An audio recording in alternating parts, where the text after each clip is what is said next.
What's the most empowering decision you've made that others tried to talk you out of? 2 years ago, I was miserable in Boston with everything I was supposed to want. Nice apartment, long-term boyfriend, and a stable life that looked perfect on Instagram. Now, I'm happier than I've ever been, despite everyone thinking I was having a complete mental breakdown. It started when I was scrolling through Reddit during yet another sleepless night. Someone posted these incredible photos of Alaska's wilderness that hit me like a gut punch. I suddenly realized I couldn't remember the last time I felt truly alive or excited about anything. My whole existence had become this endless cycle of pleasing others while slowly dying inside. The next morning, I called my sister Amara and casually mentioned I was thinking about moving to Alaska. I expected her usual supportive follow your heart speech. Instead, there was this long silence before she asked if I was joking. When I said no, she launched into this whole thing about how I've never even been camping and how I'd freeze to death or get eaten by a bear. Not exactly the pep talk I was hoping for, lol. Over the next few weeks, I couldn't shake the feeling that I needed massive change. I started researching small towns in Alaska, looking at housing costs, and figuring out what I'd need to survive. Each night after everyone else was asleep, I'd dive into Alaska forums and YouTube videos, learning everything I could. It felt like I was planning a prison break from my own life. When I finally got serious enough to put my apartment on the rental market, that's when shit really hit the fan. My boyfriend John thought I was just being dramatic at first, but when he realized I was serious, he went from concerned to straight up manipulative. He started with the guilt trips. We had plans together, then moved to subtle insults about how I wouldn't last 2 weeks without Starbucks and my heated mattress pad.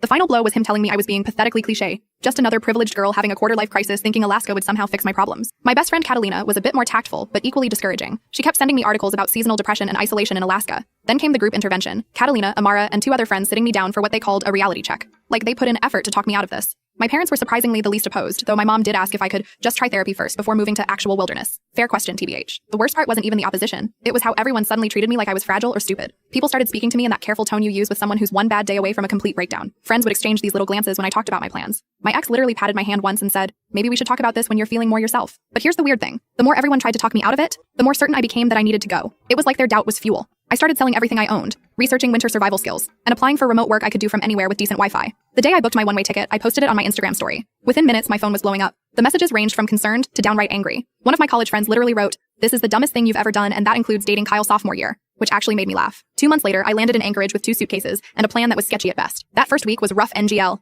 My Airbnb had weird heating issues. Everything was way more expensive than I'd budgeted for, and the darkness messed with my sleep schedule badly. There were at least 3 nights I cried myself to sleep thinking everyone had been right all along. Then I met Marley at a local coffee shop. She overheard me trying to figure out bus routes and offered me a ride to the grocery store. During that 20-minute drive, she told me she'd moved here from Florida 5 years ago without knowing a single person. When I asked if she ever regretted it, she just gestured at the mountains and said, "How could I?" Something about her matter-of-fact confidence made me feel less alone. Fast forward to now, 18 months later. I have a job I actually enjoy, a small but amazing circle of friends, and I've learned more practical skills than I did in my entire previous life. I can change my own oil, chop firewood, and know which local berries will kill me. Important life skill. Last week, I watched a moose and her baby walk through my backyard while I drank my morning coffee. Yeah, it's been hard sometimes. The winter darkness is no joke. Dating options are limited AF, and sometimes I miss being able to get food delivered at 1 a.m., but I've never once regretted my decision. Now, Catalina wants to visit. Amara admits she's kind of jealous, and my ex keeps viewing my Instagram stories within seconds of me posting them. The same people who tried to convince me I was making a terrible mistake now act like I'm living some epic adventure they wish they had the courage to pursue. I'm not saying everyone should move to Alaska, but whatever that thing is that everyone's telling you not to do,